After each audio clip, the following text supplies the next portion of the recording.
The seigneurial regime may be loosely defined as the exploitation of land by a landlord or seigneur, with the aid of a dependent peasantry over whom he or it exercised certain governmental and legal functions.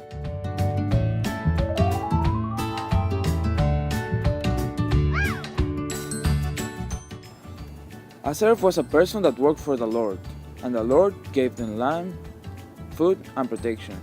Serfs weren't slaves because they were not owned. You cannot buy or sell a serf. But at the time they weren't completely free because they were bound to the land they lived. Even if the manor was sold, the serf stayed there. The new owner wasn't able to move him from the land.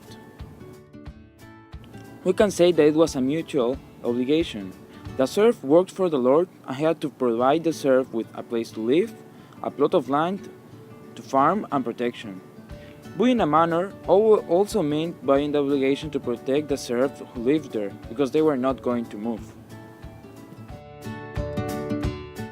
The serfs were peasants that depended economically and legally from a landlord. There are many types of serfs. The principals were two, the cutters and the villains. The cutters were at the bottom of the serf. They weren't like the less important, but at the time there were a lot of them.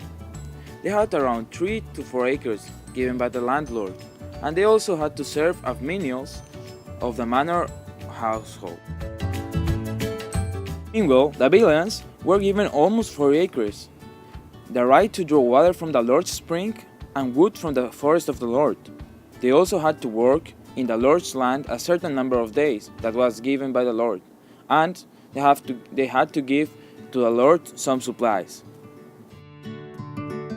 Also, the taxes weren't the same even if the serfs were from the same manor. They always depended on which type of serf you are and the arrangements that you had with that lord.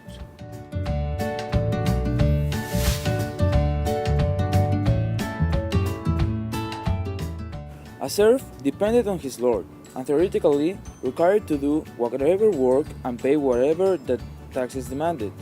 A serf was valuable because of the work he can do and for the taxes he could pay. They also had what is called week work. It was normally 3 days per week, and they also had the bone work, that was extra work in busy weeks.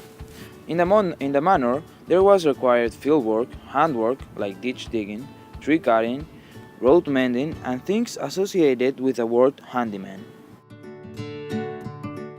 They were free from military services, usually, because the Lord really needs the serf to work on the manors. They also owned a tithe, that is a tax to a parish church. There was normally one church per manor.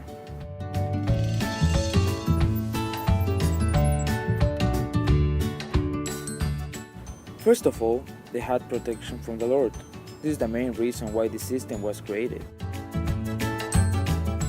They also had their own little piece of land, where they were able to grow what they want. The Lord also paid when someone was getting married, except if it was from another manor, because if it was from another manor, he was going to go and live there, and that was a loss for the Lord. The Lord also had to provide a very simple wood house in the town, a place to get warm and sleep.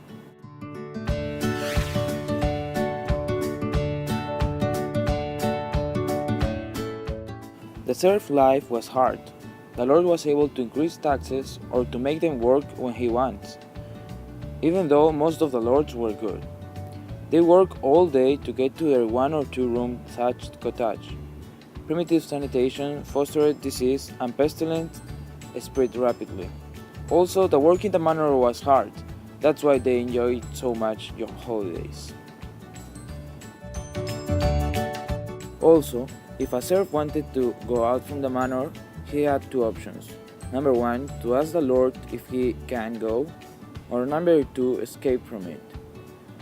If the Lord wasn't able to find him for 1 year and 1 day, he was free. Alfred the Grammarian, a Saxon writer, gave a glimpse of the serf life in his colloquium. "Well, Ploughman, how do you work?" "Oh, sir, I work very hard. I go out in the dawning, driving the oxen to the field, and I yoke them to the plow. Be the winter never so stark, I dare not stay at home for fear of my lord, but every day I must plough a full acre or more, having yoked the oxen and fastened the share and coulter to a plough. Have you any mate? I have a boy who drives the oxen with a goat. He is now hoarse from cold and shouting. Well, is it very hard work? Yes, indeed it is very hard work.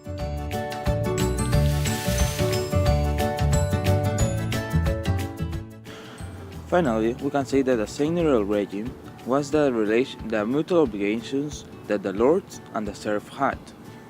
I think that in the start, these mutual obligations were balanced, but in the end, it was more to the side of the lord, because he didn't have to protect anything, because there were not too many wars.